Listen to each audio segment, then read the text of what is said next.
Et voilà, on est différentes, on est complémentaires. Jen, elle est vachement sur le côté des tendances, de la mode, de la déco, des robes de mariée, de tout ce qui est un peu les idées, tout l'aspect un peu créatif, on peut dire. Au début, ça a fait peur à beaucoup de monde, notamment notre entourage, quand on a dit qu'on allait se lancer toutes les deux dans une aventure entrepreneuriale. Souvent, il y en a une qui commence la recherche, et puis si elle voit elle trouve pas ou que ça va pas, l'autre peut l'aider. Hello et bienvenue dans Carnet de Noces, le podcast dans lequel des wedding planners à succès nous racontent leur histoire. Je suis Benjamin Turc, le fondateur de Planners, la plateforme dédiée aux organisateurs de mariages français. Et aujourd'hui, j'ai le plaisir de recevoir non pas un, mais deux invités. C'est un épisode du coup un petit peu spécial. Il a fallu jongler entre Jennifer et Sophie, les deux créatrices de l'agence Ma Vie de Bohème. Alors c'est un épisode, comme tu vas le voir, qui est bourré d'humour, un peu comme leur site qu'elles ont développé en 2012 lorsqu'elles se sont lancées. Un site qui est très bien référencé sur Google, puisque figure-toi qu'il occupe la 2e place de Google sur la requête Wedding Planner Paris, une des requêtes les plus concurrentielles dans l'univers du mariage. Du coup, elles vont nous donner leurs recettes, leur formule magique pour bien référencer un site internet. Donc tu verras, il y a beaucoup de valeur encore une fois dans cet épisode. On va également parler de leur organisation, comment elles font pour gérer leurs clients, leur mariage quand on est deux, comment est-ce qu'on répartit les tâches, quels outils elles utilisent également, puisqu'elles ont beaucoup itéré au fil des ans pour proposer des outils qui, selon Sophie, donnent des étoiles dans les yeux à leurs prospects lorsqu'ils les découvrent en entretien découverte. Enfin bref, je te laisse avec notre discussion et je te dis à très vite.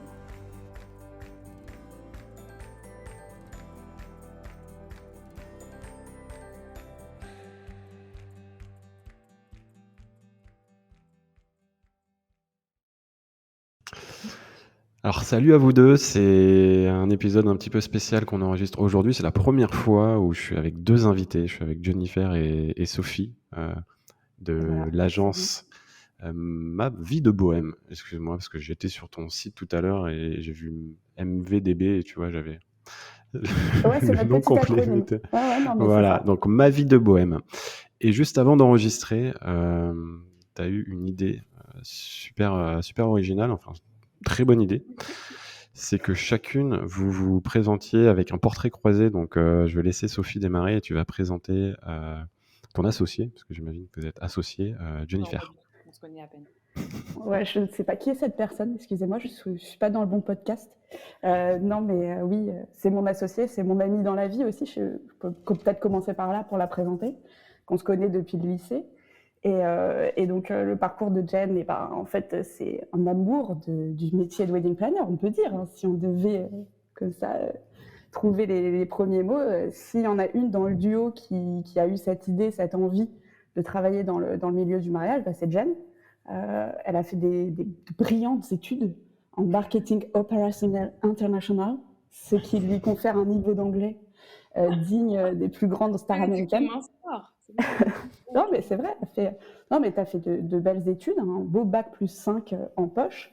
Et puis avec ce master en marketing opérationnel international, qu'est-ce qu'on fait de notre vie? C'est un peu la question que beaucoup d'étudiants, je pense, se posent à la fin de leurs études. Et puis Jen avait envie de travailler dans l'événementiel et on en reparlait ensemble il n'y a pas très longtemps. On se disait, mais on se souvenait de ces premiers instants passés dans ma chambre d'ado chez ma mère et où elle est venue me voir en disant, voilà, moi je voudrais trouver un stage dans le domaine du mariage. Et à l'époque, on est allé sur Google, on a tapé Wedding Planner Paris Sur les pages jaunes. sur les pages jaunes, ouais. C'était le site des pages jaunes. Donc, tu vois, on n'est pas si vieille, mais quand même un tout petit peu vieille.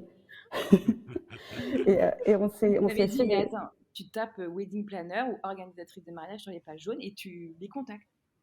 Et c'est ce qu'elle a fait. Et elle a contacté ses agences et elle a trouvé un stage, du coup, le stage de son master, dans une agence d'organisation de mariage à Paris. Et elle a mis le petit doigt d'orteil dans ce milieu-là. Et puis après, tout le corps a suivi dans les années suivantes, puisque elle a fait son stage là-bas. Et à la fin de son stage... Et tu veux en parler du nom de l'agence chez qui tu étais? Elle existe encore? Elle existe encore et c'est pour ça que du coup, on n'en parle pas trop. Parce qu'en fait, Pourquoi t'as fait n'importe quoi chez eux, c'est ça? Ouais, on a tout foutu le bordel. Jen, depuis, elle est blacklistée. Ils veulent plus jamais entendre parler d'elle. Non, pas du tout. C'est juste qu'il y a des choses qui se sont très bien passées dans cette agence et qui ont été un vrai tremplin pour elle et pour nous. Puisque peut-être que dans mon portrait croisé, elle parlera de mon intervention dans cette agence-là et comment on a commencé à créer Ma Vie de Bohème déjà en travaillant dans cette agence. Mais il y a aussi des trucs qui se passaient moins bien et qui ont été pour nous des voies d'amélioration. Et Des du clics coup, aussi. ouais, des Des choses. pour faire différemment. Exactement. Et peut-être que quand on explique un peu, ça peut mettre en porte-à-faux cette agence-là, auquel on ne veut aucun mal par ailleurs. Donc, on préfère pas dire comment elle s'appelle. On en parlera peut-être un petit peu après, alors pas de l'agence, mais des choses à améliorer. Exactement. C'est pour ça qu'en parlant des choses à améliorer, on risque de revenir sur cette agence-là et ce serait pas cool de notre part de. Ok. Voilà. Jennifer, qu'est-ce que tu as à dire sur Sophie? Sur Sophie. Alors, j'ai préparé un petit discours. Non, j'arrête.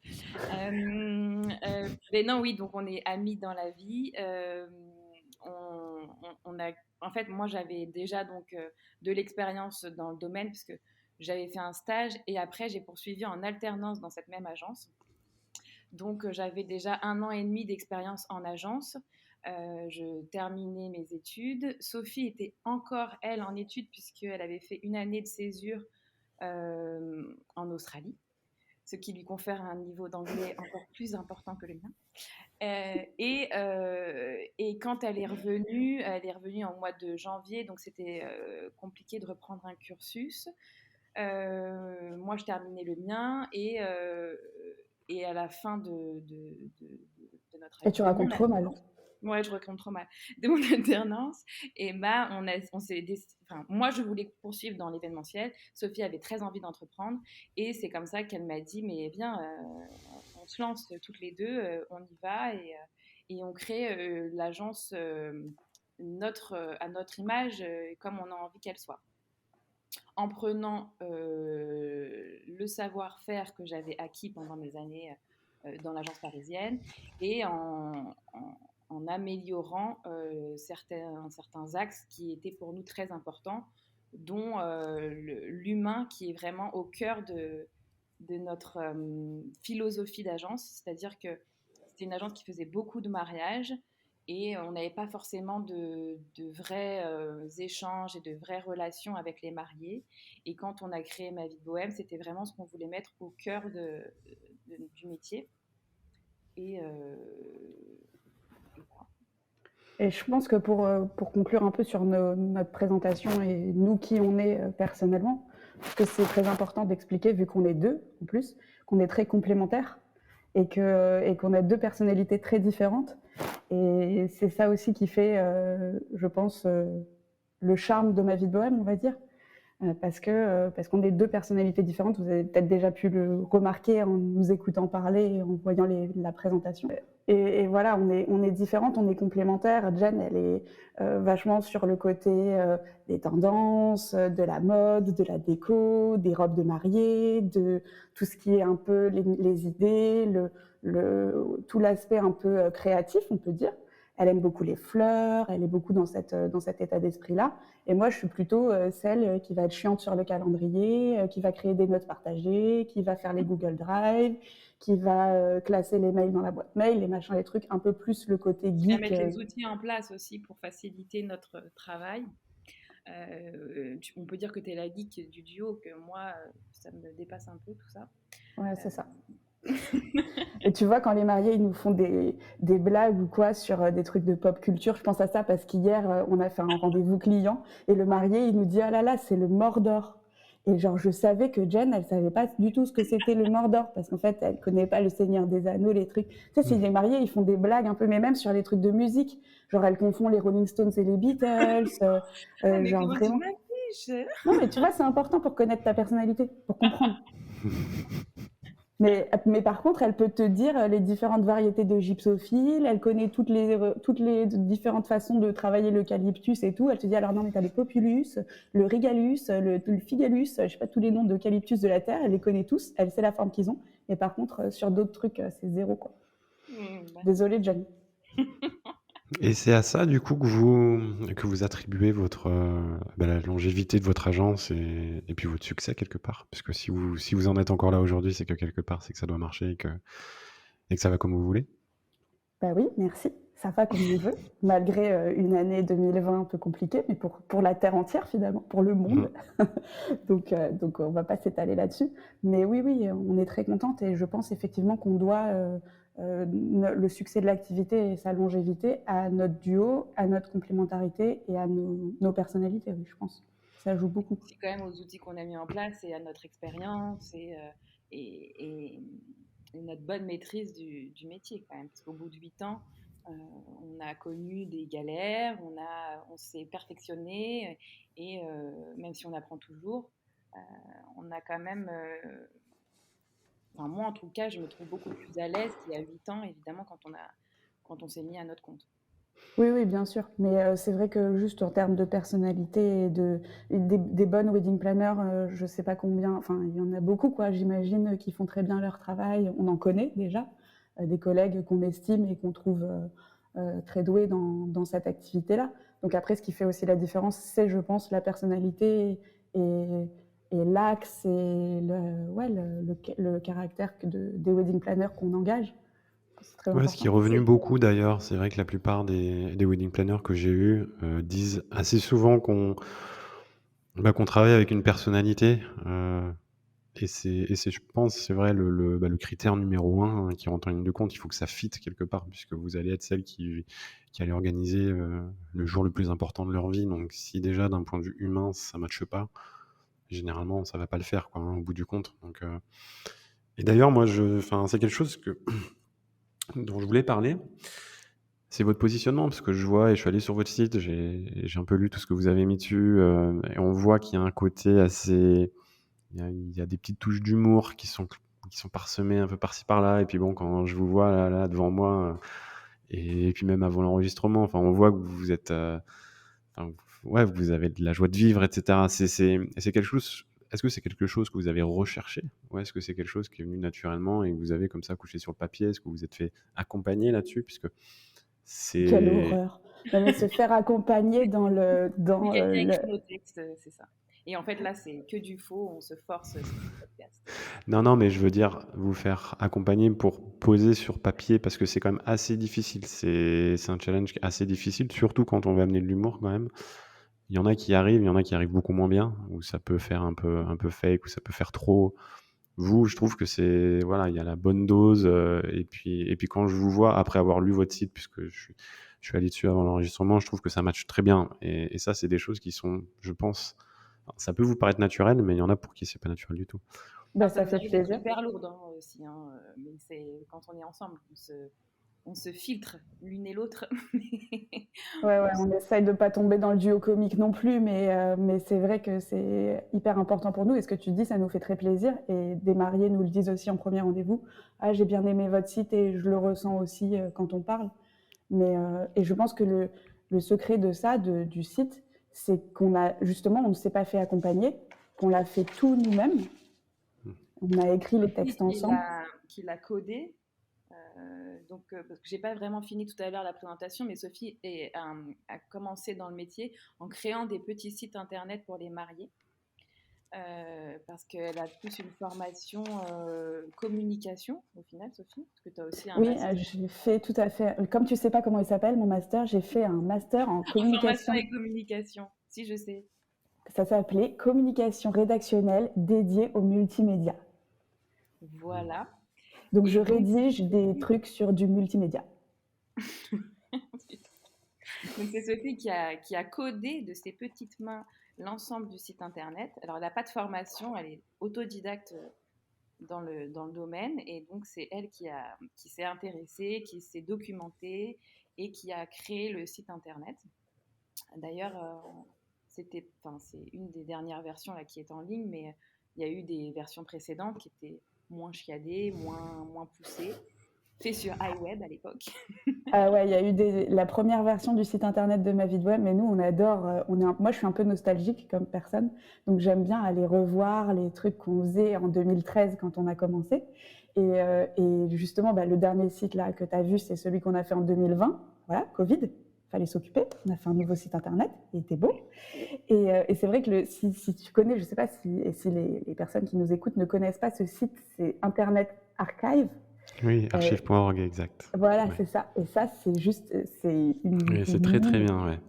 Ah ouais, c'est juste génial. Et en fait, ça Archive.org, ouais, permet. pour ceux qui nous écoutent, c'est une espèce de base de données où tu rentres un URL et c'est un site qui fait des genres de copies d'écran. Et donc tu peux remonter enfin même tu peux faire ça pour Amazon, hein, je pense, hein, si tu veux la première version Exactement, ouais, ouais. d'Amazon. Tu rentres le nom de domaine et tu remontes dans le temps et tu as des copies d'écran. Alors tu peux pas naviguer dessus forcément. Mais c'est vrai que c'est super intéressant. Oui, ça c'est un peu pour les geeks du web. Ben voilà, tu Clairement. vois. Tu m'as cerné, je suis démasquée. Non. Mais c'est vrai que tu regardes le site de Ma vie de bohème en 2013, ça n'a rien à voir. Il y a des petites fleurs. Il y a Oui, on des est dans une ambiance beaucoup plus pastel. Mais après, c'est normal, c'est aussi notre évolution et, et c'est heureusement qu'on n'est pas resté à cette première version du site. Et donc là, pour le site, pour les geeks, t'es sur WordPress, c'est ça? Eh Enfin, bien, j'imagine non, peut-être. pas du Non, tout. même pas. Alors, le blog est hébergé sur WordPress parce que c'est quand même plus facile. Le blog, plus personne ne lit les blogs. Si, il y a des gens encore qui lisent des blogs. Pardon, je devrais pas dire ça, mais c'est vrai que c'est hyper compliqué, je trouve, de séduire des gens maintenant avec Instagram et les stories. Les gens, est-ce ils prennent le temps de lire des articles comme on faisait avant? On en a fait un peu pendant le confinement, justement. On a essayé de poser un peu sur le papier. On aime bien écrire, donc c'est sympa, mais c'est vrai que bon, on le fait pas trop. Mais le blog est donc oui sur WordPress, même s'il n'est pas très alimenté, c'est pas très bien, mais c'est comme ça. Et le reste du site, non, est codé via Bootstrap en fait, qui est un framework. On est en train de digresser du Mais je podcast. vais vous laisser, je pense. Ouais, Non, mais ce sera Carnet du en web, fait, ça va s'appeler.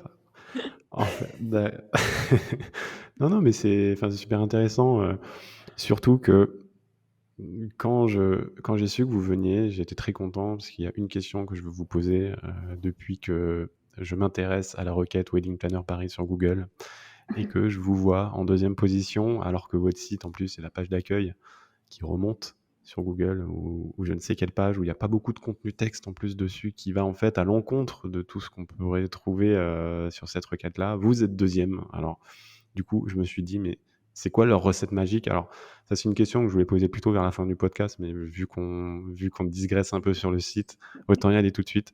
Ouais. Donc, bon, j'imagine que c'est toi, Sophie, qui aura peut-être plus de réponses par rapport à ça, mais est-ce que Ouais. c'est quelque chose que tu as travaillé? Est-ce que, bon, j'imagine que oui, puisqu'on n'atterrit pas en deuxième position sur cette requête par hasard, mais est-ce que tu peux nous en dire plus là-dessus? Ouais, totalement. Ben, je suis super contente. J'adore ce que tu me dis. On est en deuxième parce que il faut savoir que pour savoir en quelle position de Google t'es, il y a des sites internet qui te donnent ta position, mais ils sont plus ou moins fiables. Et puis moi, j'ai tous ces petits trucs, ces petits programmes. Je sais pas, je leur fais pas confiance. Je demande souvent à mes amis, ceux qui vont pas, ceux qui tapent pas Wedding Planner Paris, Oui. des trucs comme ça, d'aller voir sur leur navigateur, qui recherchent pas des trucs de mariage pour voir en quelle position on est. Et j'ai plein de choses à dire sur ce sujet-là. Il se trouve que on a eu une saison 2018 un peu difficile. C'est l'année où on a eu le moins de mariages depuis qu'on a commencé. Et il n'y avait pas de Covid à l'époque, donc on ne pouvait pas mettre ça sur son dos. Il a fallu trouver quel était le problème. Et le problème venait de notre site internet, parce que j'étais passée en mode sécurisé, donc de HTTP à HTTPS. On ne va pas rentrer dans les détails, mais en gros, Google favorise grandement les sites qui sont sécurisés, parce que évidemment, Google veut garantir aux utilisateurs d'aller sur des sites de confiance. Donc, j'ai voulu passer notre site en mode sécurisé. En fait, j'ai fait des boulettes de redirection d'URL parce que ce n'est pas mon métier à la base et que, comme le disait Jen, j'ai tout appris par moi-même. Donc, quand je veux faire un truc, je tape sur Internet, passer son site en HTTPS et je suis les étapes et parfois, je fais de la merde. Et là, j'ai fait de la merde. Et du coup, notre site, il est passé en 92e page des résultats Google et on n'avait plus de demandes et c'était terrible. Et donc, c'est hyper important d'être bien référencé sur Google. Et il n'y a pas vraiment de secret. Le secret, c'est de respecter les règles que Google met au point. En fait, Google, c'est Dieu, en gros. Et nous sommes les sujets et nous respectons ce que dit Dieu Google. Et si Google te dit que tes images, tu dois les renommer de telle façon, S'il te dit de mettre tel texte de telle façon, de mettre des alternatives aux images, par exemple, il y a plein de petites solutions qui sont accessibles à tout le monde quand on s'intéresse un tout petit peu au référencement naturel, je parle, parce qu'il y a aussi le référencement payant qui est encore un autre sujet. Et nous, on a choisi de ne pas avoir de référencement payant, donc de sortir dans les premiers résultats de Google gratuitement, en faisant juste l'effort d'avoir un site internet qui respecte les normes en vigueur, en fait, tout simplement. Il y a pas de... Et tu n'as même pas fait de lien, par exemple, puisque les liens vers le site, c'est quelque chose qui est super important, qui est pris en compte aussi par l'algorithme. Ouais, exactement. Entre les différents sites, tu veux dire, entre des gens qui te recommandent et tout? C'est ça. Ouais, les exactement. backlinks. Les backlinks, Ouais. exact. Si, un petit peu, évidemment. On a des partenaires, je pense notamment à un site qui fait des gobelets personnalisés. En fait, on a travaillé avec eux pour faire un cadeau convive pour un mariage. Et eux, justement, ils étaient en train de développer leur site internet et notamment développer leur blog. Et ils ont fait un article, et nous, on a aussi fait un article. Et oui, dans la partie blog, on essaie comme ça de se renvoyer des liens entre partenaires et parler, nous, des gens avec qui on travaille et renforcer comme ça notre réseau. Et c'est vrai que c'est pas extrêmement présent sur notre site. Je pense, je vais te dire, mon secret, je pense, c'est vraiment les images. C'est-à-dire que tu penses que c'est les images, d'accord. Si tu renommes tes images... Parce que si je te pose cette question, c'est que nous, avec Planners, on essaye de se positionner sur cette requête aussi. Forcément, c'est l'une des requêtes où il y a le plus de volume. Et d'ailleurs, tu m'en parleras juste après. Et ce sera la dernière. Hein, t'inquiète pas, Jennifer, on va sortir du sujet référencement. Mais j'imagine que c'est une requête qui doit t'apporter beaucoup de demandes. Donc, du coup, elle est très concurrentielle. Et je me dis, est-ce qu'il y a une chose que tu as faite où tu as vu un boost ou alors je pourrais la poser différemment, c'est si demain il y avait une wedding planner qui venait de poser la question, quelles sont les 3 actions que je dois mettre en place sur mon site pour être le mieux référencé possible, qu'est-ce que tu lui donnerais toi comme conseil parmi les 3 actions, parce qu'on va pas faire tout l'épisode là-dessus bien sûr, mais si tu avais 3 actions, si tu avais 3 conseils vraiment principaux pour maximiser ses chances d'être bien positionné, ce serait quoi? Le site internet, c'est hyper important en vrai pour les wedding planners qui débutent, mais aussi pour les wedding planners en place comme nous, de rester visibles. Donc, je pense que c'est quand même assez intéressant. Et pour répondre, je vais essayer de répondre très vite. Je dirais qu'il faut parfois sortir de l'outil qu'on utilise. Par exemple, je vois beaucoup de gens qui se lancent en disant « je vais faire un site sur Wix ». Alors, je ne critique pas Wix, c'est très bien, ça permet de faire des pages facilement, très vite. Mais par contre, en termes de référencement, c'est catastrophique. Donc, si on utilise un outil comme ça en se disant « j'ai besoin d'être vite visible, donc je vais me faire un site internet sur Wix », il faut arrêter. Si on veut être bien référencé, il ne faut pas faire ça. Donc, changer ça. Les images, renommer les images avec des mots-clés, hyper important. On fait ça parce qu'on a une activité de location de décoration aussi, qu'on n'a pas appelée Ma vie de bohème décoration. Ça s'appelle Les Déconneuses. Et cette activité-là aussi a un site internet. Et pour te dire, on fait 0 communication dessus. On n'a pas d'Insta, on en a un qui n'est pas alimenté depuis 2018. On n'a pas de Facebook, on n'a pas de blog, on n'a rien. Les gens, ils nous trouvent que, parce qu'à mon avis, ils tapent, c'est pas à mon avis, il y a que ça comme canal. Ils tapent les mots-clés location, je sais pas moi, table en bois, location machin, et ils nous trouvent en regardant les images. Et donc, hyper important, renommer les images, ne pas oublier les textes alternatifs, parce que ça aussi, ça compte dans le référencement. Et aussi, un dernier conseil, utiliser les logiciels, les programmes. C'est pas des programmes, c'est des genres de petits outils en ligne. Moi, je pense à SEMrush, par exemple. Je crois que ça s'appelle comme ça, je suis même plus sûre. Ouais, c'est ça, SEMrush, ouais. Et regardez tous On mettra les liens, d'ailleurs, dans les notes de l'épisode. Et c'est extrêmement utile, c'est gratuit. Alors, pour les fonctionnalités de base, après, si tu veux des trucs plus développés, c'est payant. Mais en gros, ça te permet d'avoir une analyse de ton site et de savoir les points à améliorer. Et en vrai, ce qu'il te dit de faire, il faut le faire. Tu vois, c'est aussi simple que ça. Il te dit, là, la page, elle est en doublon. Tu fais en sorte que la page, tu fais une redirection pour qu'elle soit plus en doublon. Il te dit, ça, c'est mal fait. Tu refais pour que ce soit bien fait. Mais le problème, c'est que... Il faut quand même avoir quand même des compétences de base. Parce que moi, tu me dis de faire ça, je sais pas faire. Mais il faut s'intéresser au sujet, il faut... pour le domaine. Après, et d'ailleurs, c'était ma dernière question, est-ce que tu as une estimation du nombre de demandes que tu reçois grâce au référencement naturel? En termes de proportion, je ne vais pas parler en termes de nombre, mais en termes de proportion par rapport au nombre de demandes globales que tu reçois, par exemple, tous les mois. À combien tu attribues le nombre de demandes Moi, j'ai une idée, mais toi, tu dirais quoi, Jen? Je suis curieuse. Non, je sais pas parce il y a beaucoup maintenant Instagram qui rentre Mhm. dans le game. Et, et, euh, et en fait, c'est de plus en plus, on a de plus en plus de demandes sur Instagram. Alors après, on leur demande évidemment de nous écrire un mail pour que ce soit plus gérable pour nous. Donc je ne pourrais pas Moi, je dire dirais, combien moi, je on sais. reçoit de demandes. Moi, je sais, la meuf direct. Moi, je sais. Mais non, Je mais parce que dirais, toi, t'as plus les statistiques.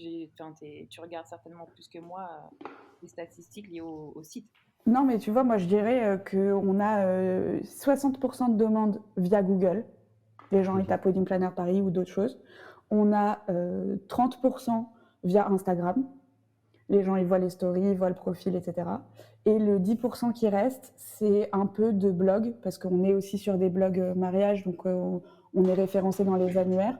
Donc le reste, c'est les annuaires mariage, c'est du bouche à oreille, Ouais, genre j'allais te dire. Ouais. quelqu'un un prestataire qui a parlé de nous, ou alors Les un... invités qui étaient à un mariage sur lequel on a travaillé, ça nous arrivait assez, enfin, 2 fois là cette année. Donc Ouais, c'est pas mal. Je te pose la question, c'est vrai, puisque je pense que les gens ont tendance à oublier qu'un site, ça peut servir aussi. C'est vrai que maintenant, avec les réseaux sociaux et surtout sur Instagram, où je sais que la plupart des wedding planners y sont, il y a beaucoup de gens qui commencent leur recherche par Insta, mais il faut pas oublier qu'il y en a beaucoup qui commencent par Google, puis ensuite qui switchent sur Insta parce qu'ils ont trouvé votre site, donc ils cliquent peut-être sur le lien pour aller sur votre Instagram, et c'est sur votre Instagram qu'ils vous contactent.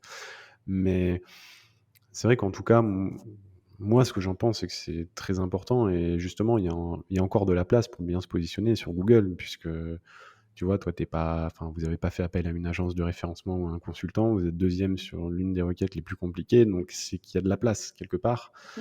mais doucement, hein. Et Je veux pas la concurrence, je vais rester deuxième, moi c'est bien ah deuxième. non, mais tu sais que nous, pour notre plateforme, on a une agence, et puis malgré ça, on galère, et je sais pas quand est-ce qu'on va être délogé. Bon, même si c'est le but, tu sais, j'ai ma vie de bohème en target, mais Non, on va être troisième, planeur devant. Non, mais non, mais c'est hyper important le référencement. J'ai dit oui, 60%, mais en vrai, tu as raison, ça peut être bien plus. C'est-à-dire que les gens, beaucoup de monde nous parle de notre site internet, dans le sens aussi où il est le il y a plus votre image. complet. Il est à notre Ouais, puis il y a image et votre image. on a essayé de le faire le plus complet possible. C'est-à-dire que normalement, si tu lis tout notre site internet, il faut un peu de courage parce qu'en vrai, il y a beaucoup de pages. Si tu lis tout, normalement, tu as compris à peu près nos prestations. Tu as nos tarifs aussi qui sont sur notre site internet. C'est hyper important. Ça aussi, c'était un des points sur lesquels on a voulu être très clair dès le début, c'était d'afficher nos tarifs. Parce qu'on s'est mis à la place de couples qui cherchent un wedding planner et il n'y a rien de plus frustrant de ne pas voir les tarifs ou à partir d'eux. Et on s'imagine qu'à partir d'eux, c'est jamais le prix qu'on va payer. Donc, quand on a fait le site internet, c'était vraiment un point sur lequel on a voulu bien être clair et que ce soit tout de suite compris, enfin, qu'on trouve l'information rapidement. Donc maintenant, on va faire un fast. Non, c'est pas un fast forward, puisqu'on va revenir dans le passé. On va revenir un Face peu à vos backward. débuts. Un fast backward. On va revenir à vos débuts, parce que dans les débuts, j'imagine, vous n'aviez pas forcément de site, ou en tout cas peut-être pas autant travaillé que celui que vous avez mis en ligne là pendant le Covid. Comment ça se passe, vos premiers mariages déjà? Comment vous trouvez vos premiers clients? Et puis après, peut-être qu'on ira sur vos méthodes de travail, comment vous faites pour travailler à deux, etc. Mais déjà, dans un premier temps, comment est-ce que vous vous organisez au début? Puisque j'ai vu que vous étiez colocataire, vous en avez pas parlé dans votre présentation, mais c'est ce que j'ai C'est lu vrai. aussi. Ouais, ouais. Et comment ça se passe pour passer de coloc, où j'imagine que, en plus, quand on est jeune et tout, on est plus habitué à se voir pour faire la fête, etc., à lancer une boîte et commencer à travailler ensemble? Bah, au début, ça a fait peur à beaucoup de monde, et notamment notre entourage, quand on a dit qu'on allait se lancer toutes les deux dans une aventure entrepreneuriale. Les gens nous ont dit: faites pas ça, vous allez vous engueuler, ah là là, ça va détruire votre amitié. Alors oui, on s'engueule, hein, mais je trouve que, on en parlait il y a pas longtemps aussi, je trouve que en fait, bah, ça a renforcé ce lien d'amitié, de travailler ensemble.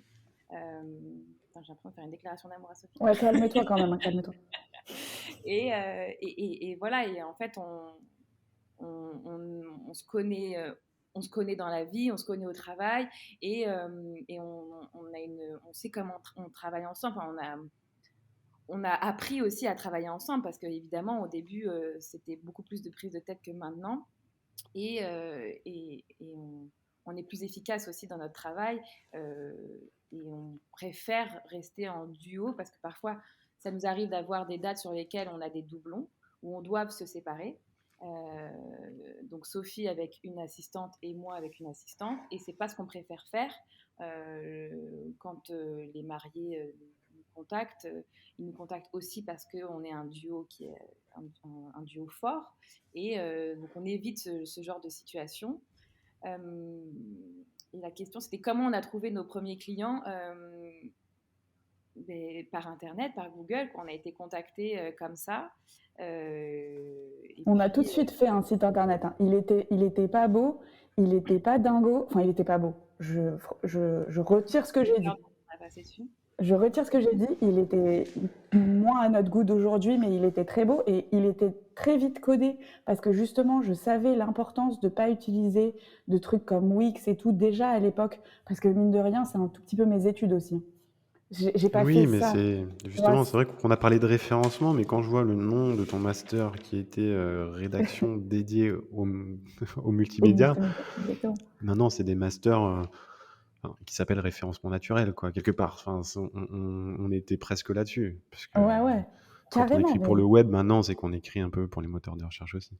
Mais exactement. Alors moi, j'ai eu mon master quand même en 2011. Donc bon, en 2011, c'était pas exactement la même chose que maintenant. D'ailleurs, fun fact, enfin fun, ça dépend pour qui, mais moi je trouve c'est drôle, c'est que j'ai quand même fait mon stage de master chez Ma Vie de Bohème. C'est-à-dire que mon stage, ma maître de stage, c'était Jen.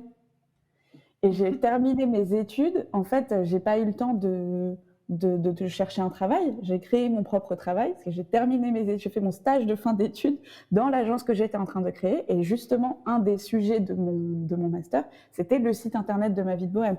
Donc j'ai quand même, tu vois, c'est pas venu tout seul non plus. C'est beaucoup mes études qui m'ont aidé. Et le site internet, on en revient toujours à lui, mais c'est lui qui nous a dégoté nos premiers clients.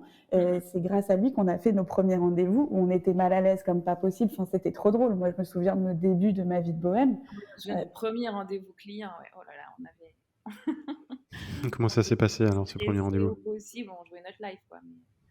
Mais c'était l'adrénaline du premier rendez-vous. On jouait, pour nous, on jouait gros parce que alors ce qui est bien dans le métier de wedding planner, c'est qu'il n'y a pas d'investissement vraiment financier. Je veux dire, on n'avait pas à, je sais pas, à acheter du matériel. Comme on propose un service, on n'avait pas d'investissement lourd financier à charge.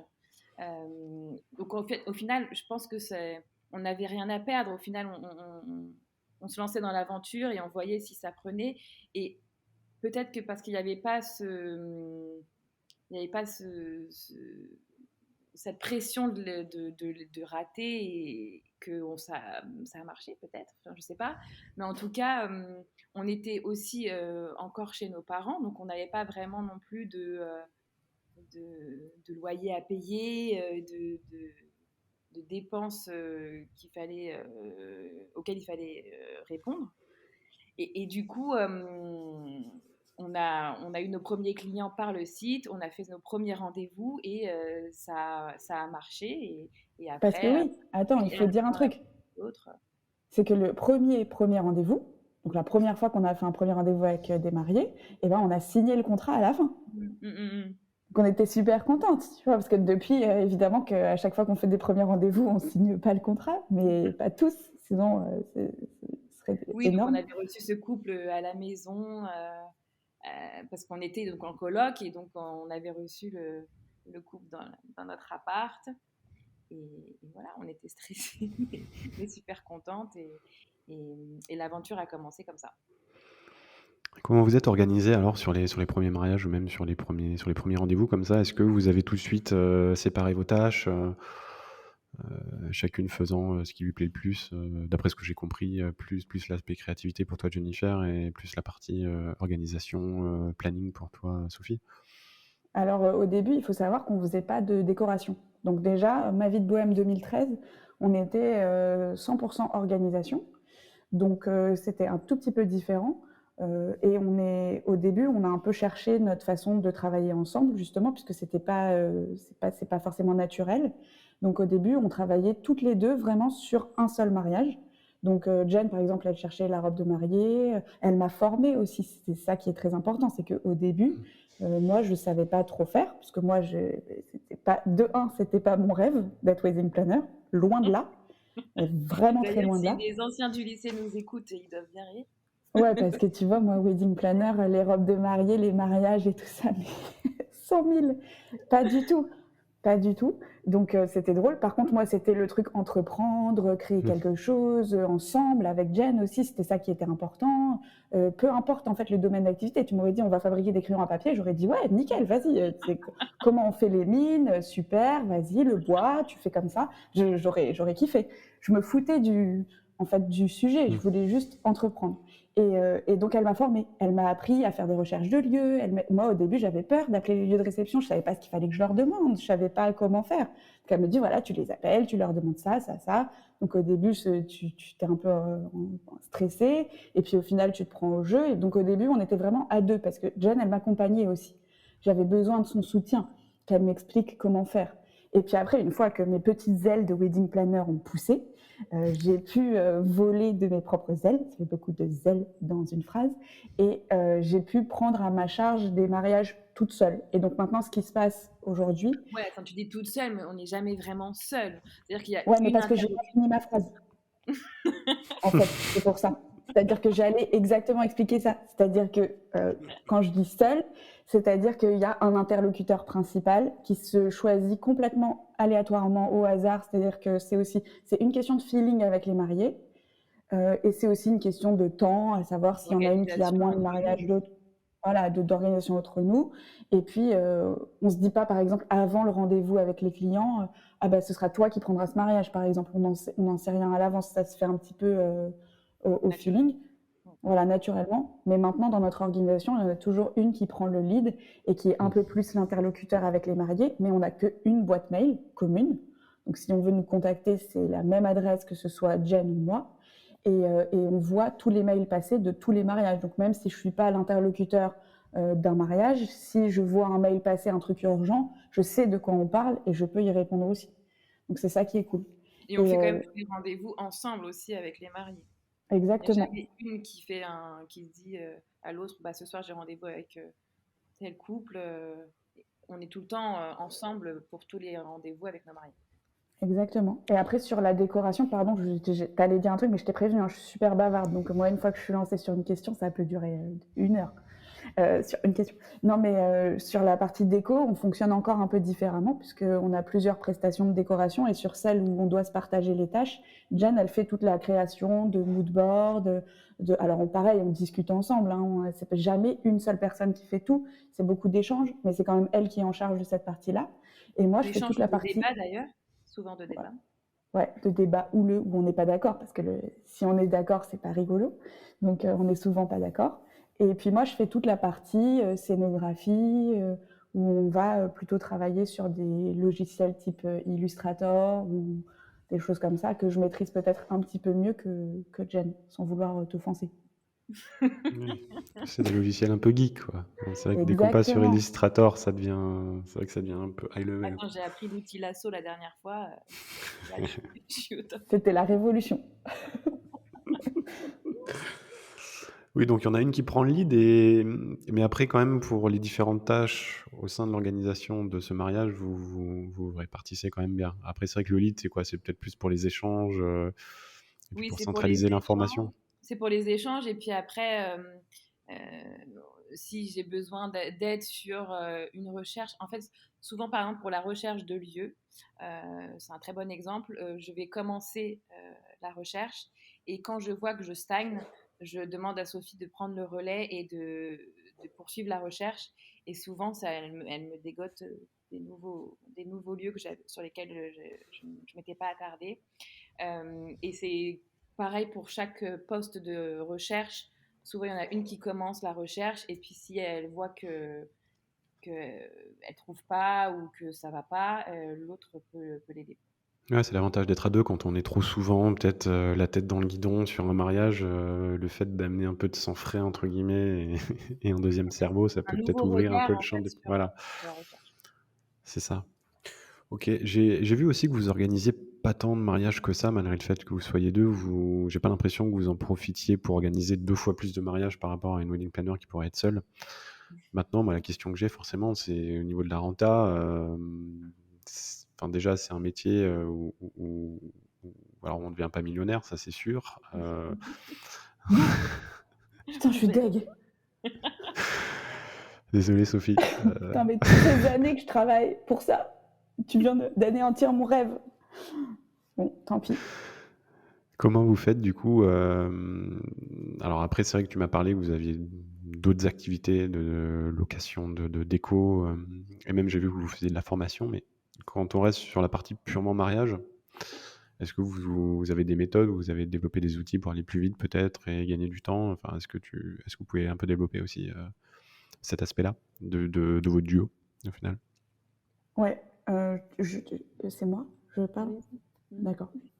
On fait une vingtaine de mariages par an. Alors, je sais Ah pas oui, 20, exactement, d'accord. tu vois, comment Non, les mais autres parce les que vivent. j'avais lu moins, il me semble. Alors, c'est une moyenne, hein. Tu vois, par exemple, cette année, on n'en a pas fait 20, on en a fait, je crois, 14 ou 15. En 2018, l'année où j'ai dit que j'avais fait une boulette avec le site internet où on a fait moins de mariages, je crois que c'est pareil, on en avait fait 12. Donc du coup, forcément, c'était pas GG. Mais par contre, en 2015, 2016, 2017, on a pu en faire même 22, 23. Je me souviens, une année, on en avait fait même 23. Voilà, c'est une moyenne, on va dire une vingtaine par an. Il n'y a pas que des organisations complètes. On fait si on devait répartir, on peut dire qu'on fait 4 ou 5 organisations complètes, une dizaine de coordinations déco, sachant que les prestations déco, euh, comme on fait de la loc, de la confection, des fleurs, de la papeterie, on peut, si c'est nous qui gérons tout, c'est ça que je veux dire, sur la déco, ça peut être un mariage qui est très rentable pour nous, puisque quand on fait tout, c'est nous qui recevons la rémunération pour tout.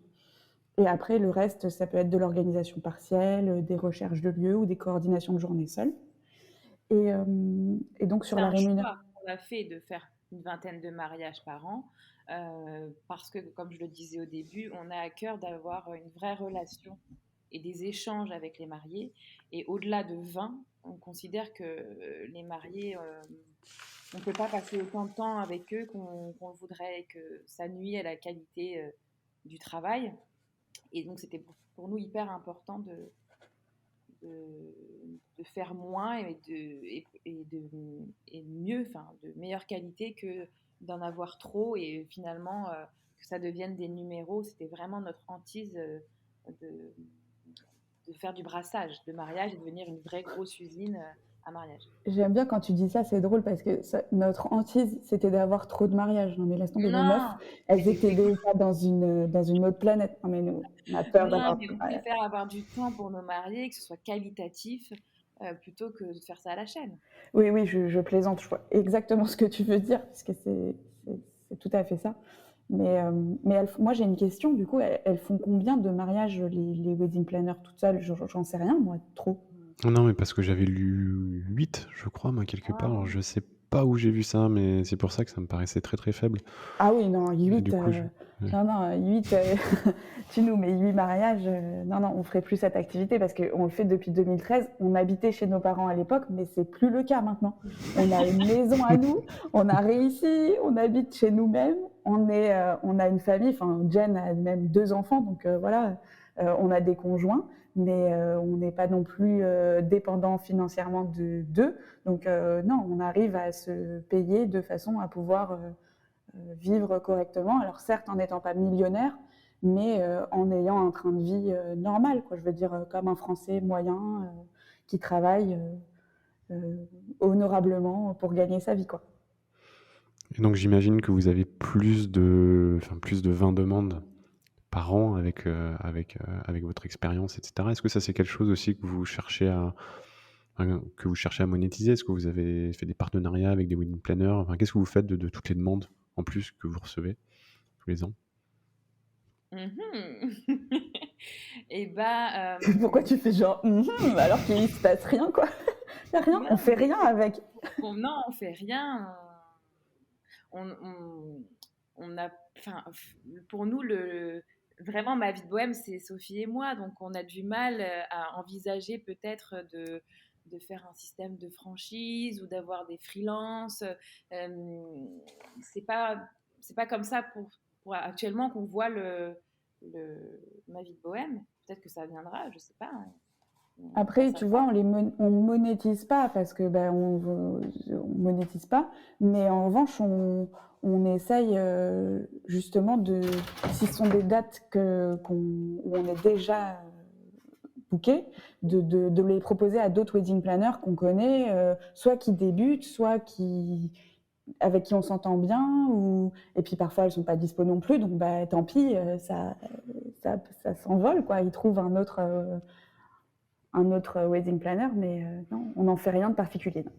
Enfin, en tout cas, on les monétise pas, ça c'est sûr.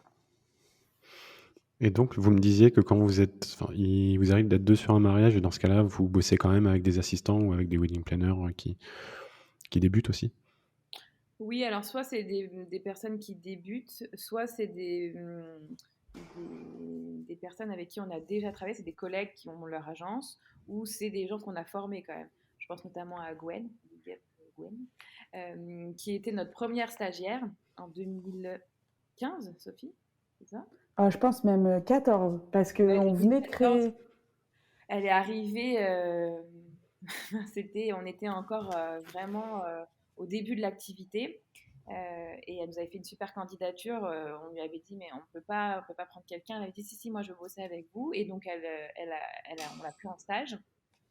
Et elle nous a beaucoup aidés et elle continue de nous assister sur des mariages quand on a besoin de renfort. Mais souvent, à deux, ça suffit. Par contre, on ne pourrait pas être toute seule, par exemple, sur une coordination de journée, ça c'est impossible pour nous. Donc, on est minimum deux, et puis voire plus si vraiment la configuration du mariage fait qu'on a besoin d'être aidé. Et sur Mais une dans les... coordination de jour J, comment est-ce que vous vous organisez aussi? Est-ce que vous mettez d'accord à l'avance sur qui va faire quoi? Est-ce que c'est un peu au feeling selon l'ambiance de la journée? Comment est-ce que vous procédez pour vous organiser avant? en Et bah, général, celui, pardon, non, vas-y, vas-y. non, en général, celui qui était l'interlocuteur principal sur le mariage en question se charge de mettre au point le déroulé de journée. Alors c'est pareil, on est toujours ensemble en rendez-vous, mais c'est cette personne-là, l'interlocuteur principal, qui fait le déroulé en détail. Et après, le jour J, c'est aussi cette personne-là qui va diriger un petit peu l'autre en lui donnant des missions et en lui disant, ben voilà, à ce moment-là, on aura tel truc à faire, on fait un point ensemble, on relie le déroulé ensemble. Et puis Jeanne, elle me dit, par exemple, si c'est elle qui est en charge de ce mariage-là, elle me dit, voilà, ben là, il faudra aller à l'église, toi, tu devras faire ça, il faudra installer l'église à tel moment, après, moi, je partirai là, puis après, toi, tu resteras là, tu feras ça, et puis voilà, ça s'organise comme ça, en amont. Et puis après, le jour J, on voit toujours que si notre collègue elle est en galère, bah, évidemment on va l'aider. Si on a mal timé un truc dans nos têtes ou qu'on voit qu'on est à la bourre sur quelque chose, et ben voilà, on s'aide. On est toujours à l'affût de regarder tout ce qui se passe pour pas être non plus coincé dans notre tâche. Oui, d'ailleurs, il y a la répartition des tâches qui se fait aussi en fonction des compétences. Par exemple, Sophie est DJ d'église. Donc, c'est souvent elle qui est en charge de passer les musiques de l'église. Et, Je suis DJ DJ d'église, là, résidente. moi, je j'avais demande pas d'être entendu. plus à l'aise aussi sur les préparatifs, par exemple, remonter la traîne de la mariée ou lui repositionner son voile. C'est des choses que je vais plus facilement faire que Sophie. D'accord. Enfin, sur les tâches sur lesquelles je vais plus intervenir que Sophie. Et tout ce qui Super. est technique, son, un peu technique, c'est plus Sophie. Avant qu'on passe sur le dernier segment, j'ai vu que vous avez lancé il y a pas très longtemps une formation aussi, une formation en ligne ou pas. Alors, j'ai pas creusé l'aspect formation, mais est-ce que vous pouvez en dire deux mots? Parce que en plus, c'est vrai qu'on a pas mal de wedding planners qui débutent, qui écoutent ce podcast, donc c'est peut-être aussi l'instant promo où vous allez mettre en avant un peu votre formation. D'ailleurs, aussi, ouais, comment est-ce que vous l'avez fait connaître.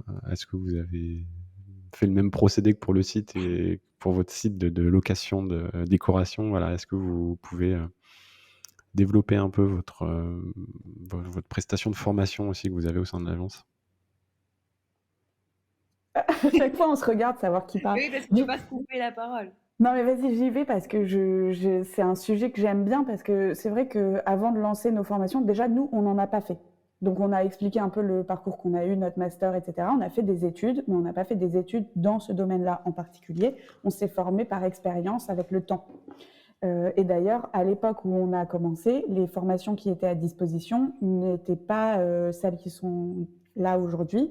L'offre était beaucoup plus restreinte et on n'a pas trouvé, Jen n'a pas trouvé son bonheur là-dedans. Moi, j'étais encore hors course sur ce sujet, mais si Jen avait dû choisir une formation, enfin, il n'y en avait pas, quoi. C'était pas, ou alors c'était des trucs vraiment pas adaptés. Après, Et les très formations cher aussi. est très cher. Et après, les formations se sont développées. C'est clair qu'on n'est pas les premières à l'avoir proposé. Il y a eu plein d'écoles qui se sont créées. Mais nous, depuis longtemps, presque depuis les débuts de ma vie de bohème, puisque Gwen a été notre première élève finalement, parce que nous, à l'époque, on disait que c'était notre stagiaire parce qu'elle avait fait une demande de stage. Mais nous, on ne recherchait pas de stagiaire. On n'avait pas besoin de stagiaire parce qu'on était déjà nous-mêmes en tout début de création d'agence. On pourrait parler de Gwen pendant des heures parce que ça a été hyper impressionnant pour nous, au bout d'1 an d'existence, d'avoir une nana qui nous envoie une boîte hyper chiadée et tout, pour vouloir travailler avec nous en tant que stagiaire, alors que nous-mêmes, on se considérait même pas encore vraiment comme des vrais wedding planners, presque, tu vois. C'était trop bizarre. Elle voulait être notre stagiaire, mais c'est stagiaire de quoi? Mais j'ai pas de stagiaire, moi. Je suis moi-même stagiaire de ma propre boîte. Laisse-moi tranquille. Et donc, c'était plutôt qu'une stagiaire, c'était une première élève parce on lui a appris plein de trucs. Du coup, au final, on lui a montré plein de façons de notre façon de travailler, qu'elle On était l'a très formée à nos enthousiaste. outils. On l'a formée à nos outils, elle était très enthousiaste à l'idée de découvrir tout ça aussi. C'était ça qui était très agréable. Et puis, au fur et à mesure des années, on a toujours gardé ce truc-là de répondre aux demandes des gens. Quand des wedding planners juniors, on va dire, et des bébés wedding planners venaient nous voir en nous posant des questions, on a toujours répondu. On a toujours essayé. Je me souviens par exemple, je sais que vous avez interviewé Sophie Lardy des Histoires naturelles. Et ben Sophie, elle faisait une formation justement l'école Jaélis, je crois, si je me trompe pas. C'est ça, ouais. Et à ce moment-là, on l'avait aussi reçue. On avait organisé un petit rendez-vous, je sais pas, elles étaient 2 ou 3 wedding planners en devenir, et on les avait reçues à l'appartement agence qu'on avait à Puteaux à l'époque. Et on avait fait comme ça un petit goûter pour échanger sur le métier, pour qu'elles aient notre ressenti et tout machin. Et Sophie, elle avait participé à ça, et c'était, je veux dire, c'était gratuit, sans engagement, sans formation, sans machin, mais c'était déjà un premier pas pour nous dans le partage de notre métier. Et c'est vrai qu'après, au fur et à mesure du temps, on s'est dit, mais il faut qu'on propose quelque chose de plus qualitatif, de plus travaillé, que juste un café et quelques cookies. Voilà, quelque chose de plus travaillé sur le métier de wedding planner.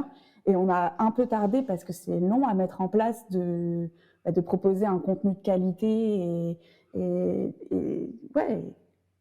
Surtout, on les forme à notre vision du métier. Encore une fois, on considère pas qu'on est la science exacte du métier et que c'est nous les référentes dans le métier. C'est juste, on leur propose notre vision du métier et les outils qu'on met en place pour travailler efficacement et, euh, et ce qu'on avait mis aussi au cœur de cette formation, c'était vraiment l'échange.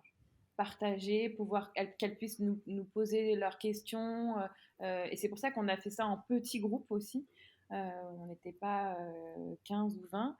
C'était important, toujours dans la même philosophie que prendre peu de mariages par an. Là, on avait peu de participantes parce qu'on avait envie que ce soit vraiment comme si elles échangeaient avec des copines et qu'elles puissent se sentir libres de nous poser toutes leurs questions. Et donc là, à chaque fois, ce sont des petites sessions, c'est ça que vous avez au niveau de votre formation en ligne? Combien il y a d'étudiantes à chaque fois, enfin sur chaque session? Ah, mais on l'a fait qu'une fois, hein. Pour l'instant, on l'a Ah, on fait l'a fait qu'une une fois. fois, hein. Pas Ouais, pour ouais. l'instant. Et après, c'est vrai que c'est du temps aussi parce qu'on se met à fond dans ces jours de formation. Donc c'est vraiment, on consacre que nos journées à ça. Donc c'est compliqué dans une saison, surtout que là, cette saison, elle a été assez dense. du fait des reports. Les prochaines s'annoncent aussi, c'est charrette. Du coup, pour l'instant, on n'a pas encore défini de nouvelles sessions. En fait, ce qu'on veut privilégier quand même, c'est notre activité de base, c'est d'organiser et décorer des événements. Donc, on n'a pas envie que le côté formation prenne trop le pas dessus. On n'a pas envie de devenir un gros centre de formation avec plein d'élèves, faire passer des mois entiers à faire que de la formation wedding planner, parce qu'en fait, c'est pas notre métier de base, ça. Et qu'en plus, elles apprennent, c'est bien la théorie, c'est bien de les former à nos outils, de leur montrer comment nous, on travaille, mais le plus important, c'est surtout le terrain, quoi. C'est là où elles apprendront le mieux et le plus vite. Et donc vous avez une partie terrain alors dans votre formation également? Enfin, vous aviez une On partie aurait terrain bien sur votre aimé. formation? On En aurait fait, bien il y a aussi une autre raison pour laquelle on n'a pas fait plus de formation, parce on en a fait une session en décembre dernier, on aurait pu faire peut-être en janvier, février, on hésitait un peu, mais bon, Jen attendait quand même un petit bébé, donc il faut aussi, tu sais, non mais c'est juste, t'as un enfant, un deuxième, tu sais, tu savais? Ouais. Et il faut aussi réussir à faire un peu, tu vois, la vie pro et la vie perso, et parfois, dans ta vie perso, tu as des événements comme tu déménages ou tu machin qui t'empêchent aussi de développer peut-être comme tu voudrais le côté pro parce que tu te consacres aussi à ta famille. Et voilà, donc pour l'instant, on a bien aimé cette session de décembre. Elle était trop sympathique. Les filles qui étaient là, elles étaient vraiment très cool. Et on les remercie Elle devait de... travailler sur un mariage avec nous cette année, mais qu'il a été reporté à l'année prochaine. Exactement. Et c'est pour ça qu'on est un peu frustrés parce qu'on aimerait bien apporter plus de terrain à nos formations et on ne sait pas encore exactement comment c'est possible parce qu'il ne faut pas non plus que ça devienne une charge le jour J de devoir trop montrer de choses. Il faut qu'on arrive à trouver un équilibre entre garder notre métier mais quand même les faire venir pour Et qu'elles leur puissent apprendre et partager et apprendre avec elles. Moi, je trouve que c'est hyper dur quand on a eu quelques stagiaires chez Ma Vie de Bohème et moi, je trouvais que il y a des gens qui disent que ça fait gagner du temps, mais alors moi, les gens qui disent qu'avoir des stagiaires, ça les aide, leur fait gagner du temps, moi je comprends pas. Moi, les stagiaires, ça me fait plus perdre du temps parce que je leur explique plein de trucs, parce que j'essaie de leur montrer plein de trucs, parce que si on leur donne des choses à faire en les laissant un peu autonomes et que finalement, c'est pas fait comme il faudrait, donc il faut repasser derrière, il faut leur remontrer là où c'est pas bien, là où bien. Moi, je trouve que c'est plus chronophage qu'un gain de temps. Mais c'est très personnel. Parce que Jeanne, toi, tu trouves que c'est bien d'avoir des Oui, stagiaires c'est du aussi. temps que tu perds, entre guillemets, au début, mais une fois qu'elles sont Hmm. formées, c'est du temps que tu gagnes après. Mais bon, on va débattre plus tard sur ce Il faut pas avoir un stagiaire que sur un seul mariage, c'est sûr, puisque là, au final, sur ce mariage-là, tu vas perdre du temps, mais peut-être que sur les prochains, elle aura Mais voilà, c'est ça. emmagasiné plus de connaissances et plus de pratiques, et ce sera beaucoup plus simple. Et là, elle te fera gagner du temps. Mais donc, du coup, tu vois, Effectivement. sur les formations, c'est compliqué parce que tu formes quelques personnes et tu peux pas les faire venir. On fait 20 mariages, tu peux pas la faire venir sur les 20 mariages. Enfin bon. Et puis après, il faut les rémunérer aussi, ces gens-là, parce qu'au bout d'un moment, tu peux pas leur demander tout le temps de payer la formation. Et puis après, les faire travailler, et puis qu'elles aient pas de rémunération. C'est aussi hyper important pour nous que tout travail mérite salaire, évidemment. Écoute, si on trouve la recette miracle, je te la Tu donnerai. m'appelles. Merci. Je t'appellerai. Je suis sur Zencaster, moi, tous les mercredis, de 14h30 à 15h30.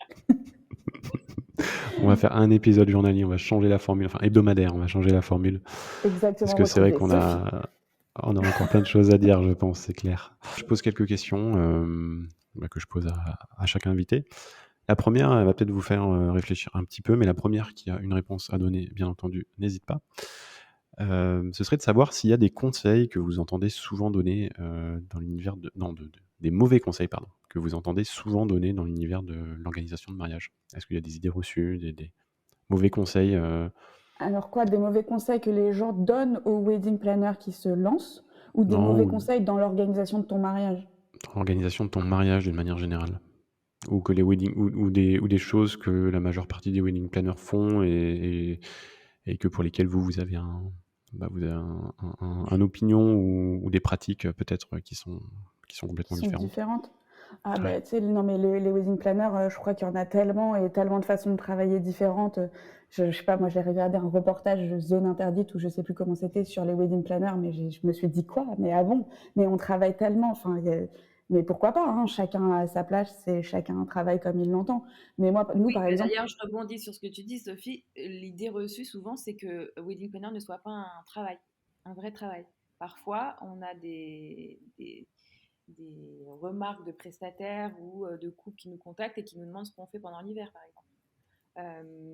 Ça, c'est aussi alors, de moins en moins, parce que c'est quand même de plus en plus démocratisé comme métier, mais quand on a commencé, certains prestataires nous disaient: ah oui, vous vous êtes lancé parce que vous ne saviez pas quoi faire, quoi. Ou en gros, vous avez organisé votre mariage, donc vous voulez vous lancer là-dedans. Ou vous venez d'avoir un bébé et donc du coup, vous voulez occuper vos journées. Enfin, on a entendu plein de trucs comme ça qui nous faisaient ça ne sauter aux répond yeux. pas à la question, mais c'est très intéressant. Mais c'était pas du tout la question qui a été posée. Et donc, du coup, tu as rebondi sur ce que j'ai dit, mais tu as rebondi, mais ailleurs. Tu as rebondi, mais la balle, elle est en dehors du terrain. Mais c'est pas grave, hein. C'était bien. Non, mais des Merci pour mauvais votre intervention. conseils. Non, mais tu sais, c'est pas de mauvais conseils, mais par exemple, moi, je pensais à un truc genre les mariages sur catalogue, par exemple. J'ai déjà vu des wedding planners faire ça, genre dans des émissions. Hein. J'en connais pas personnellement, c'est pas des gens que je connais, mais j'ai déjà vu dans des trucs où on présente le métier de wedding planner, des nanas qui disent, ben voilà, donc je peux vous proposer ce mariage-là. Ça, c'est le mariage donc avec un château, un machin, un truc. Donc ça, c'est tant de milliers d'euros. Là, donc là, vous avez le mariage machin, bohème, vintage. Ça, c'est tant d'euros. Ça, là, vous avez le mariage truc. Et ça, je trouve ça affreux, en fait. Moi, c'est pareil quand les mariés nous disent, on est désolé, on n'a pas de thème. Mais ne soyez pas désolés, c'est pas grave de pas avoir de thème à son mariage. C'était un truc qui était peut-être plus à la mode il y a quelques années maintenant, d'avoir un thème très très prédéfini, quoi, un truc. Même on a vu des thèmes plage, voyage, même en dehors des trucs bohème, vintage, machin. Moi, je trouve que un des trucs un des conseils à donner, des choses qu'il ne faut pas faire, c'est se prendre la tête à se creuser la tête pour trouver un thème à son mariage. Et les wedding planners qui proposent des mariages à thème comme ça, je trouve que c'est trop réducteur. Il faut vraiment chercher dans la personnalité des gens et faire des trucs personnalisés plutôt que sur catalogue. Est-ce que c'est à peu près répondu à ta question ? Exactement. Ah En ouais. gros, c'est se mettre un cadre qui n'a pas lieu d'être quelque part. Exactement. Et sur la rémunération aussi des wedding planners, est-ce que ça peut répondre à la question? Ah, ça c'est intéressant aussi. Ça a l'air l'air intéressant, là. Je t'autorise à continuer. Et que Sophie va me taper sur les doigts. Mais je trouve que le manque de transparence parfois sur la rémunération des wedding planners. On le disait, hein, pareil au début du podcast, nous on a vraiment pris le parti de indiquer sur notre site internet nos tarifs. On ne prend pas de pourcentage du budget et on n'a pas de système de facturation opaque avec un système de marge ou de commission. Après, chacun fait comme il veut. À partir du moment où c'est transparent et c'est bien explicite pour les mariés, il n'y a pas de problème. C'est juste que je trouve que dans certaines pratiques, ça manque de transparence. Voilà, j'ai eu une future mariée au téléphone ce matin et elle me disait ouais, je suis contente que vous fonctionniez comme ça, avec des honoraires affichés sur le site internet, pas à la tête du client et pas margés et pas commissionnés. Et parce que du coup, elle me dit, moi, les event planners que j'ai eu au téléphone là, depuis le début de mes recherches, j'avais l'impression qu'elle prenait 10% à chaque prestataire à qui elle serrait la main, quoi. Donc c'est vrai que ça peut être un peu compliqué. Sur la rémunération, oui, il faut être transparente. Il faut faire comme on a envie. On peut dire, bah voilà, nous, nos honoraires, ils sont de temps et on va prendre 10% sur chaque prestation. Mais il faut le dire. Sinon, c'est pas cool. C'est une relation de confiance avec les mariés. Donc s'il y a du mensonge dès le début, je me demande comment ça peut marcher. Vous avez parlé aussi d'outils. Ça, c'est quelque chose qui est revenu à plusieurs reprises. J'avais justement une question là-dessus. Mais là, c'est plus de si jamais il y a un outil, un site, un logiciel dont tu ne peux te passer dans ton quotidien de wedding planner, lequel tu aimerais nous citer. Dieu Google ? Exactement, Dieu Google.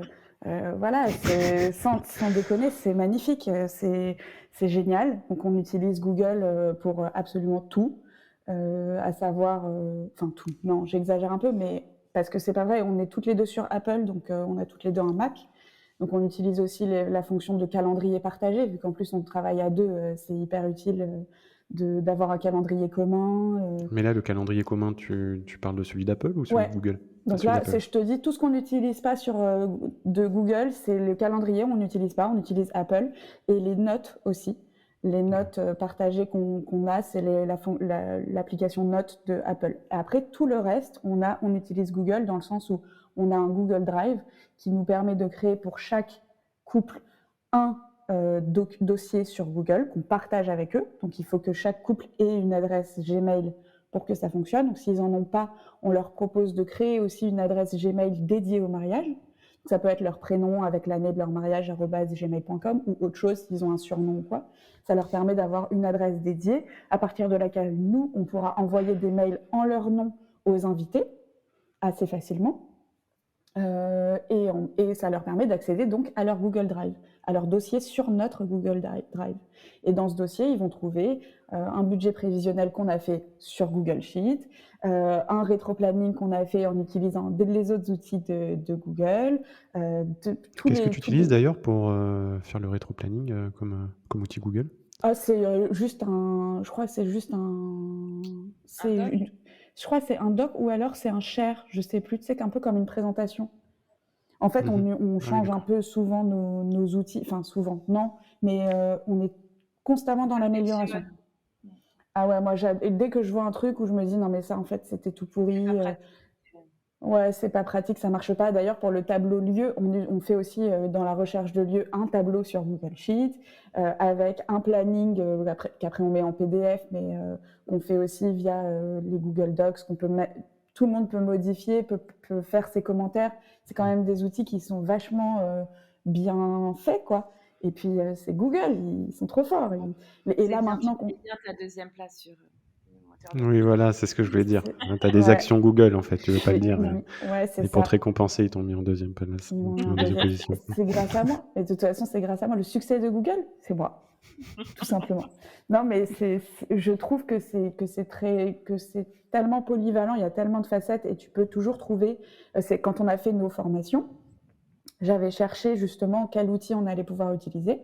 Et il y a Google Classroom qui est fantastique. Et tu peux créer des petits quiz, tu peux partager tellement de documents super facilement, tu peux tellement trier de choses. La façon d'organiser, moi, je trouve, me correspond bien et correspond aussi à nos mariés. C'est-à-dire que quand on leur montre nos outils en premier rendez-vous, eh ben, on voit quand même qu'il y a des petites étincelles. On sent dans l'œil, dans le regard, ils disent « Ah ouais, non mais c'est bien », mais parce qu'en même temps... en même temps, t'en parles tellement avec passion qu'ils peuvent que accrocher. Mais ouais, parce qu'en même temps, c'est animé.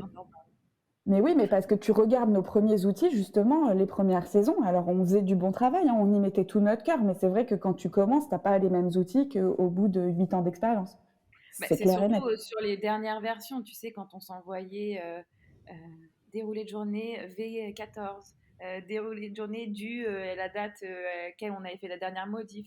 Là, au moins, les documents en ligne, tout le monde peut les modifier et ils sont sûrs d'avoir la dernière version. C'est super intéressant, c'est vrai.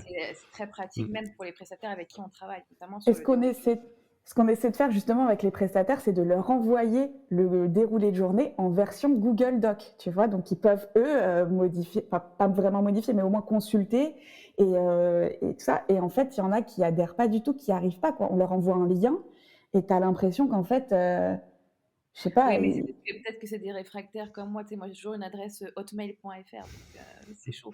Ouais, non, mais tu vois, ce que je trouve dingue, c'est que si tu n'as pas Google, effectivement, quand tu cliques sur le lien, il te demande de créer un compte. Ça prend approximativement 35 secondes de créer un compte. C'est dissuasif. Moi, je comprends. Moi, je comprends pas. Il y a de la friction, c'est ce qu'on appelle la friction. Non, mais attends, là, il y a de la friction. Par contre, pour aller... qu'il faut que tu recherches un mot de passe avec un caractère spécial. Non, arrête de plaisanter. Et alors, par contre, pour aller vendre des petites culottes sur Vinted, alors là, tout le monde arrive à créer un compte. Alors là, aucun problème. Mais créer une adresse Gmail, t'as l'impression que c'est le truc le plus compliqué de la planète. Non, faut remettre les choses dans leur contexte. Les gens, ils commandent tout et n'importe quoi sur Internet. Ça pose aucun problème aux gens de créer des comptes sur toutes les plateformes de la Terre. Tous ces gens-là, ils ont des Netflix, ils ont tout ce que tu veux. Mais par contre, créer une adresse Gmail, non mais mon Dieu, mais je ne peux pas faire ça. Trop compliqué. Mais c'est notre prochain cheval de bataille, c'est comme ça qu'on dit ? C'est ça. C'est que les prestataires aient un document en fait jusqu'au dernier moment modifiable, et donc ce sera eux à la fin d'imprimer la veille du mariage le document qui aura pu être changé, parce qu'on sait très bien qu'il y a toujours des petites modifications de dernière seulement sur minute. les plans de table, etc. Pas Et donc sur voilà, ça le permet, cœur même du document. Et on va terminer par parler des dernières tendances. Quelles sont selon vous les tendances des années à venir en ce qui concerne les mariages? Bah, moi, je trouve que c'est hyper compliqué de parler de tendance. Non, mais en fait, on réfléchit à ça. C'est une question qu'on nous pose souvent. Pour vous, quelles sont les prochaines tendances? Mais en fait, c'est hyper compliqué. Moi, je pense que la tendance, c'est de faire un mariage sans tendance. C'est-à-dire, non, mais c'est un concept, hein, mais en vrai, vous allez voir, listen carefully. Bon, à la couche. Le but, c'est de faire un mariage intemporel. Donc, ça veut dire que tu utilises les trucs qui sont tendance, je sais pas, on va dire les couleurs terracotta, machin, qui sont un peu à la mode en ce moment. Les pampas, bon, est-ce que la pampa est en train de perdre de sa plume? Peut-être. Donc, mais tous les trucs un peu tendance, tu peux les mettre avec parcimonie sur ton mariage. Mais si tu fais un mariage où tu veux vraiment être dans la tendance du moment, et ben en fait, dans 10 ans, quand tu vas regarder tes photos, tu vas te dire, oh là, mais c'est quoi ça? Pourquoi je suis partie là-dedans? Justement, c'est plus du tout à la mode aujourd'hui, et donc du coup, ton mariage, il te semble démodé.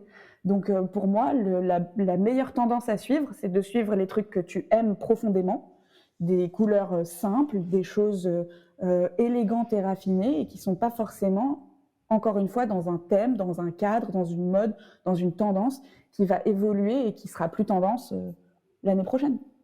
Il faut que tu sois fier des photos de mariage que tu regarderas dans 10, 20 ans, voire plus, quoi. C'est exactement ça.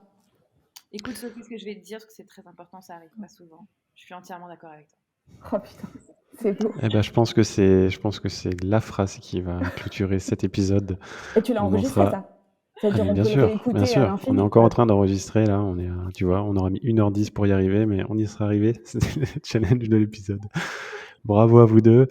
Avant de vous laisser, d'ailleurs, est-ce que vous pouvez nous dire où est-ce qu'on peut vous retrouver sur Internet, sur Insta, même si je mettrai les liens, mais pour ceux qui ont envie d'y aller directement sans avoir à aller sur les notes de l'épisode. Alors, vous pouvez consulter notre Skyblog. Ah, ce serait génial. C'est ça la nouvelle tendance. Ressortir un Skyblog. Non, alors, on a une page Facebook, mais bon, c'est... Non, mais dis les vrais trucs, Jen. Non, les vrais trucs. Insta. Insta, c'est quoi? C'est ma vie de bohème. En fait, c'est très facile. C'est maviedebohème.fr. Insta, ma vie de bohème. Je crois que tu peux pas faire plus simple. Ou on tape Ma vie de bohème sur Google. Déjà, si vous arrivez à être bien référencé sur des requêtes comme Wedding Planner Paris, on devrait vous trouver facilement sur votre nom, j'imagine. Ah, on est premier. Après, on n'est pas très actifs sur la publication de photos, pour être très honnête. Mais par contre, en saison, on filme tout, enfin, on fait beaucoup de stories sur nos jours J. Et ça permet aux gens qui regardent de voir à quoi on sert le jour J. Et on a eu beaucoup de retombées sur cette saison et l'année dernière aussi, parce que ça nous permet de faire un espèce de vlog de la journée, même s'il n'y a pas de montage comme un vrai vlog qui serait publié sur YouTube. Mais, et comme ça, on voit toutes nos actions au cours de la journée. Ouais, et d'ailleurs, si vous voulez voir des dossiers de nous, vous pouvez aller sur YouTube et chercher. Je suis allé voir tout à l'heure sur la chaîne. Allez voir. Ah merde. Ben ouais, et ben bon, là. On mettra le lien, t'inquiète pas. Ouais. On mettra le lien. Tu le mets en petit le lien par contre. Un peu comme sur archive.org, on pourra voir un peu vos débuts, quoi. Ça. Ouais. Non mais c'est vrai, hein, il y a des trucs. Le best of Instagram 2017, ça c'est juste génial. Mais c'est un peu vieux maintenant. Ouais, mais justement, c'est bien, tu peux voir un petit peu qu'en fait, on est constante dans notre connerie, quoi, depuis nos débuts jusqu'à maintenant. Bon, bah super. En tout cas, c'était super agréable d'enregistrer ce podcast avec vous. Merci pour votre temps, et puis bah, on se dit sûrement une prochaine. Hein, merci à toi, c'était très cool. V2. Très bonne question. Merci à vous. Merci. À bientôt. Ciao. Ciao. Ça y est, c'est la fin de cet épisode. Merci de l'avoir écouté jusqu'au bout et surtout, j'espère qu'il t'aura plu. Pour nous pousser à continuer l'aventure et à diffuser notre message à toujours plus de personnes, nous avons besoin de ta contribution. Pour cela, il te suffit de prendre 2 minutes pour te connecter à ta plateforme d'écoute préférée afin de nous laisser ton avis sur le podcast, et 5 étoiles de préférence. C'est très simple et surtout, ça nous aidera beaucoup. Et enfin, n'oublie pas, si tu es wedding planner, tu as encore la possibilité de créer gratuitement ton compte sur planners.fr. Profites-en vite avant que l'accès ne devienne payant. Et quant à moi, je te laisse et je te dis à très vite pour un prochain épisode. Ciao ciao.